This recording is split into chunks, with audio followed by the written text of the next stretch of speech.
نظر سے دیکھنے والے ان کی آنکھوں میں جہنم کی آگ کی سلاخیں ڈالی جائے گی۔ میری قوم کے جوانوں، یہ گناہ بے لذت کیوں کرتے ہو؟ کسی لڑکی پر نظر پڑے تو اس کو بہن کی شکل میں کیوں نہیں دیکھ سکتے؟ اگر بڑی ہو تو اس کو ماں کی شکل میں کیوں نہیں دیکھ سکتے؟ اگر چھوٹی ہو تو اس کو بیٹی کی شکل میں کیوں نہیں دیکھ سکتے؟ ہر عورت کو پاک کی نظر سے دیکھا جاتا ہے، ہر عورت کو گندی نظر سے دیکھا جاتا ہے۔ سن لو، جس کی آنکھیں اتنی کمزور ہو، جس کی آنکھیں اتنی نازک ہو، اگر ہمارا پلک کا بال ٹوٹ کر ہماری آنکھ میں آ جائے تو بتاؤ ہم اس کو برداشت کر پاتے ہیں؟ اپنی ہی پلک کا بال اگر اپنی آنکھ میں ٹوٹ کر کے آئے ہم اس کو برداشت نہیں کر سکتے۔ عورتوں کو پاپ کی نظر سے دیکھنے والوں، جب تمہاری آنکھوں میں جہنم کی آگ کی سلاخیں ڈالی جائے گی اس وقت ان آنکھوں کا کیا بنے گا؟ اللہ اکبر۔ اگر امی یا بہن پیاز کاٹ رہی ہو اور کٹتی ہوئی پیاز کے ننھے ننھے ذرات جو نظر بھی نہیں آتے، اگر وہ پیاز کا ذرہ ہماری آنکھ میں چلا جائے تو بتاؤ کیا ہماری آنکھ اس کو برداشت کر پاتی ہے؟ نہیں کر پاتی نا۔ وہ پیاز کا ذرہ جو نظر بھی نہیں آتا اگر وہ آنکھ میں چلا جائے تو آنکھیں ہماری اتنی کمزور ہیں، آنکھیں ہماری اتنی نازک ہیں کہ نظر نہ آنے والا وہ ذرہ آنکھوں کو رلا دیتا ہے، آنکھوں کو لال کر دیتا ہے، آنکھوں کو سرخ کر دیتا ہے۔ بتاؤ جب پیاز کے ننھے ذرات ہماری آنکھیں برداشت نہیں کر پاتی تو جہنم کی آگ کی سلاخیں ہماری آنکھیں کیسے برداشت کر سکے گی؟ دنیا کے اندر جوانی کی رنگ ریلیوں میں، دنیا کے اندر جوانی کی موج مستیوں میں لڑکیوں کے ساتھ حرام تعلقات بنانے والوں، ناجائز تعلقات بنانے والوں، کبھی غور کیا صرف دیکھنے پر اتنا بڑا وبال ہے، صرف دیکھنے پر اتنا بڑا عذاب ہے کہ جہنم کی آگ کی سلاخیں ڈالی جائے گی۔ اب آپ سے پوچھتا ہوں تو جو کسی کے ساتھ بدکاری کرے، کسی کے ساتھ زنا کرے، اس کا کیا انجام ہوگا؟ اب اس کا انجام بھی ذرا سن لے، اس لیے کہ آج زنا کو فیشن کا نام دیا جا رہا ہے، آج بدکاری کو فیشن کا نام دیا جا رہا ہے۔ سن لو، اللہ اکبر۔ لڑکیوں سے دوستی رچانے والوں، اللہ اللہ، اگر آج کوئی نوجوان لڑکا کسی لڑکی سے تعلقات قائم نہ کرے، اس سے ناجائز دوستی نہ کرے تو دوستوں اس کو تانا دیتے ہیں کہ تو مرد نہیں ہے، تو بیکورڈ ہے، تجھے زندگی گزارنے کا طریقہ نہیں۔ ارے نادان، وہ زندگی کیا جس میں لڑکی کی دوستی نہیں؟ ابھی جوانی میں ہوج موج کر لو، جو ہوگا دیکھا جائے گا۔ اچھی طرح سن لو، جو جوانی میں گندگی کرتے ہیں، جو جوانی میں گناہ کرتے ہیں، جو جوانی میں پاپ کرتے ہیں، یاد رکھنا جو اللہ طاقت دینے والا ہے وہ اللہ طاقت چھیننے والا بھی ہے۔ جوانی کے نشے میں میرے اللہ کو اعلان جنگ کا چیلنج کرنے والوں، جو طاقت دینا جانتا ہے وہ طاقت چھیننا بھی جانتا ہے۔ جوانی کے نشے میں اگر پاپ کے شیش میں تعمیر کرو گے تو اللہ اکبر، جو اپنی جوانی کو گناہوں میں گزارتے ہیں خدا ان کا بڑھاپا اتنا عبرتناک بنا دیتا ہے، خدا ان کا بڑھاپا اتنا بدترین بنا دیتا ہے کہ وہ موت مانگتے ہیں تو بھی ان کو موت نہیں آتی، وہ پیر رگڑتے ہیں اور موت طلب کرتے ہیں اور رو رو کر کے چھپ چھپ کر رو رو کر کہتے ہیں پتہ نہیں کیا گناہ ہو گیا جو ہم اتنا تباہ ہو رہے ہیں، ہم اتنا برباد ہو رہے ہیں۔ یاد رکھنا، دولت کا نشہ ہو یا جوانی کا نشہ ہو یا طاقت و قوت کا نشہ ہو، اللہ کے غضب کو چیلنج مت کرو۔ کوئی دیکھے نہ دیکھے، اللہ سب کو دیکھ رہا ہے۔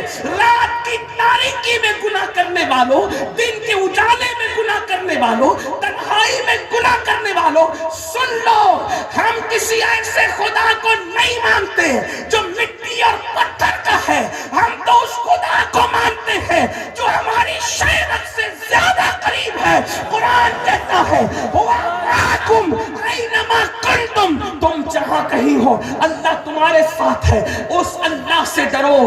آپ کیا سمجھتے ہو؟ فرعون کو اللہ نے دولت دی لیکن فرعون نے اللہ کی نافرمانی کی، اللہ نے اسے مہلت دی، اس نے نافرمانی کی، اللہ نے اسے مہلت دی، اس نے اللہ کی نافرمانی کی۔ کیا دن آیا؟ اللہ نے اس کو دریا میں غرق کر دیا، اللہ نے اس کو دریا میں ڈبو دیا، اور اس کی لاش کو جب دریا نے نکال کر کے پھینک دیا تو کتے بھی اس کی لاش کو کھانے کے لیے تیار نہ تھے، کتے بھی اس کی لاش کو کھانے کے لیے تیار نہ تھے۔ اور آج تک فرعون کی لاش ایک میوزیم کے اندر پڑی ہوئی ہے، نہ اس کو کفن نصیب ہے، نہ اس کو قبر نصیب ہے۔ کیا آپ یہی چاہتے ہیں؟ فرعون کی لاش ہر دولت مند کو پکار پکار کر عبرت کی دعوت دے رہی ہے۔ اگر دولت کے نشے میں اللہ کی نافرمانی کرے گا تو میرا انجام دیکھ لے۔ ارے تو کسی فیکٹری کا مالک ہو سکتا ہے، تو کسی کارخانے کا مالک ہو سکتا ہے، تو کسی کھیت اور کھلیان کا مالک ہو سکتا ہے۔ فرعون تو اتنی بڑی سلطنت کا مالک تھا، لیکن اتنی بڑی سلطنت کا مالک ہونے کے باوجود بھی اس کو نہ کفن نصیب ہو سکا، نہ اس کو دفن نصیب ہو سکا۔ اس سے کیا پتا چلا؟ گناہ مت کرو، جہاں گناہ ہے وہاں فنا ہے۔ یاد رکھنا، گناہ کر کے انسان کو لذت تو مل سکتی ہے، لیکن گناہ کر کے انسان کو عزت نہیں مل سکتی۔ چند لمحے کی لذت کے لیے آخرت کی عزت کو تباہ نہ کرو۔ ایک دن مرنا ہے میرے بھائی، روح کا رشتہ جسم سے ٹوٹ جانا ہے، روح کا رشتہ جسم سے ٹوٹ جانا ہے۔ کچھ تو آخرت کا خیال کرو، اب کیا گناہ ہی رہ گئے ہیں۔ اللہ اکبر۔ تو میں عرض یہ کر رہا تھا، بات دور نہ نکلے، مجھے جلدی جلدی سے اپنے بات کو مکمل کرنا ہے۔ حضرت حدیث پاک میں آتا ہے، اللہ کے رسول غیب دا نبی صلی اللہ علیہ وآلہ وسلم فرماتے ہیں کہ جس نے دنیا میں زنا کیا ہوگا، قیامت کے دن اس کے وجود پر جہنم کی آگ کی بنی ہوئی قمیص پہنائی جائے گی۔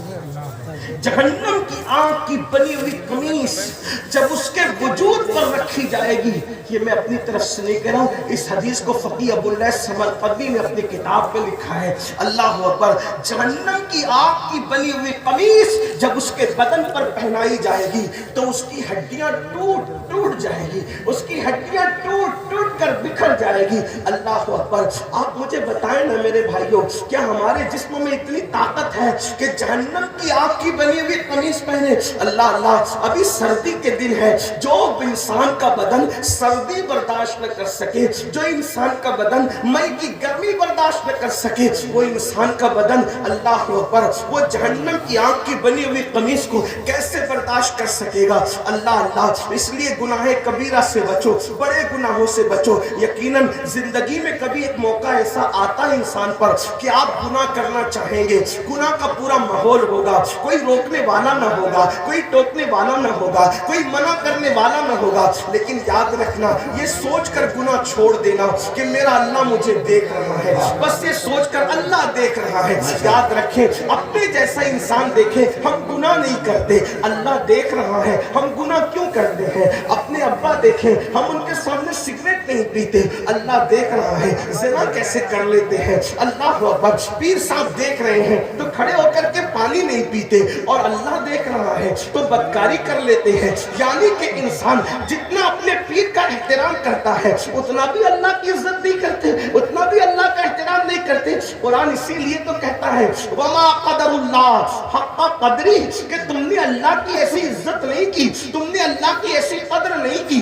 جیسا کہ اس کی قدر کرنے کا حق ہے۔ اپنے جیسا انسان دیکھے، بلکہ بڑھ کے کہوں، اگر کسی آفس پر لگا ہوا ہو کہ آپ سی سی ٹی وی کیمرے کی زد میں ہیں، یعنی سی سی ٹی وی کیمرے یہاں لگے ہوئے ہیں، تو آدمی گٹکا کھا کر وہاں تھوکنا بھی پسند نہیں کرتا۔ کیوں؟ اس لیے کہ میں سی سی ٹی وی کیمرے کی زد میں ہوں۔ اگر پان کھانے والا پان کھا رہا ہے اور سی سی ٹی وی کیمرے کی زد میں ہو تو اللہ اکبر، آدمی پان کو وہاں نہیں تھوکتا۔ کیوں؟ اس لیے کہ سی سی ٹی وی کیمرے کی زد میں ہے، کیونکہ سی سی ٹی وی کیمرے کی زد میں ہو تو یہ ضرور دیکھا جائے گا کہ امین القادری آفس پہ چڑھتے ہوئے کیا کر رہا تھا، اترتے ہوئے کیا کر رہا تھا۔ اے نادان انسان، اپنے جیسے انسان کے لگائے ہوئے کیمرے کے سامنے تو ہے تو تو اتنی احتیاط کر رہا ہے کہ تو پان کو بھی نہیں تھوک رہا ہے، تو گٹکے کو بھی نہیں تھوک رہا ہے، اور تجھے ہر وقت، ہر گھڑی، ہر لمحہ، آٹو پہر، 24 گھنٹہ تیرا اللہ تجھے دیکھ رہا ہے۔ کیا خیال ہے تیرا؟